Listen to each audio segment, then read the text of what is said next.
everyone, welcome to my channel.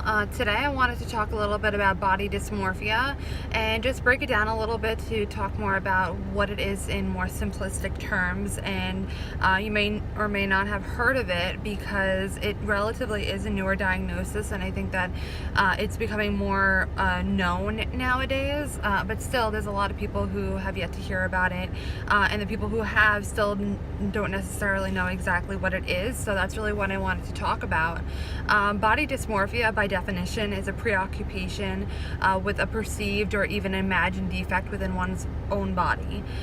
So in other words, you might see yourself as, well, you do see yourself as very different from what the world sees themselves, or sees you, I'm sorry. So what that might look like, and the way I typically describe it whenever I present and talk about it, is in a way that's not necessarily body related, to try to explain it. So what I normally say is that when you look out and look at the sky, most people will agree that the sky is blue. However, if I were to tell you that the sky is green, you probably would look at me like I'm crazy, and maybe a solution that or an answer to that would be that I'm colorblind. And it's very similar in the aspect of body dysmorphia. So in the sky example, you say it's blue, I say it's green, and we can go back and forth day and night and continue doing that. And in the end, we're not going to get a consensus, because I may genuinely see green when you genuinely see blue. And as we all know, the sky is blue, right? So this is similar to in the sense of body dysmorphia. In body dysmorphia, you may, let's say for an example, your arm, or your eye, let's say your eye, you may think that one eye is a lot smaller than the other, and that it really just looks like you have one eye and you're like a pirate or something like that, and you go in this world thinking that this is what you look like and this is how you present yourself. Meanwhile, you probably have relatively normal symmetrical eyes. Not that any person is perfectly symmetrical, but relatively so. Or maybe your one eye is slightly smaller than the other, but more than likely it's not significantly so that people would notice it, because realistically we're our own worst critic. We spend the most time with ourselves, and we are the ones that pick apart our own bodies rather than other people doing that for us. So you may really think that you're going to the world like this. Meanwhile, anyone else who sees you sees a normal human being with normal eyes, and it becomes a problem, because that might be one thing that you feel you look like, and it will, of course, impact the way that you are in the world.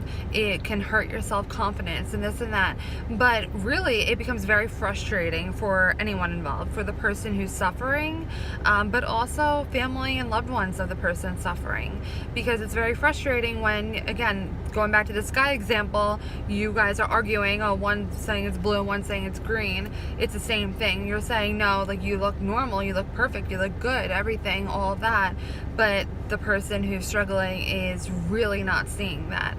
And it's not like they're trying to play games with you, or they're lying, or they're just being exaggerative.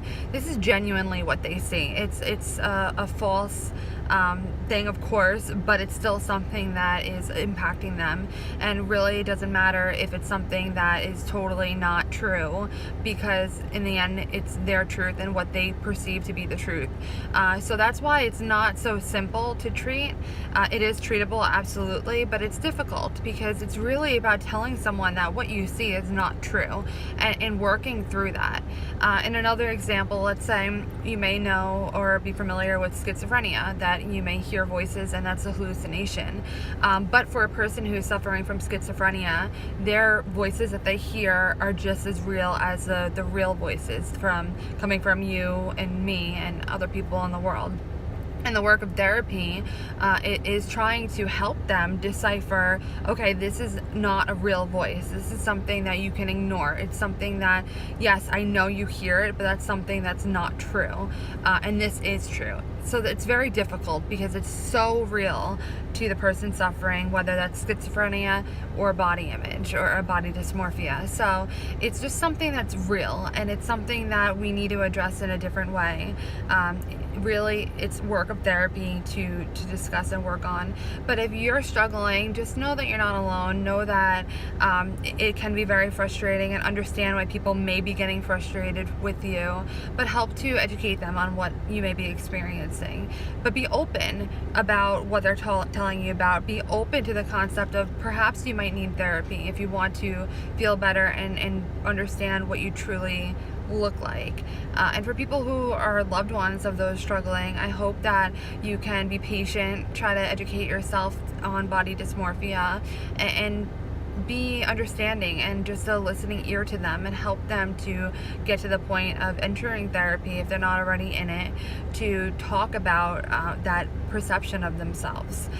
So that's really all I wanted to talk about today. Just a little bit crash course and a simplistic course on what body dysmorphia is. As always, it's not meant to replace therapy. It's not meant to supersede a therapist if you already have a therapist. But if you're not struggling so much, or you're trying to educate yourself, or you want to use it as a supplement to therapy, I hope that this is informative and helpful for you.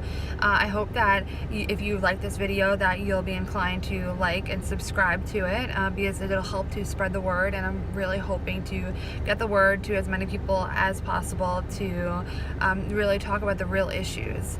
And when it comes down to it, the real scoop is that this is a mental state. It's nothing that you're changing in your body is going to help, or it might seem like that. It might be appealing that, oh, if I change this about my body, I'll be better.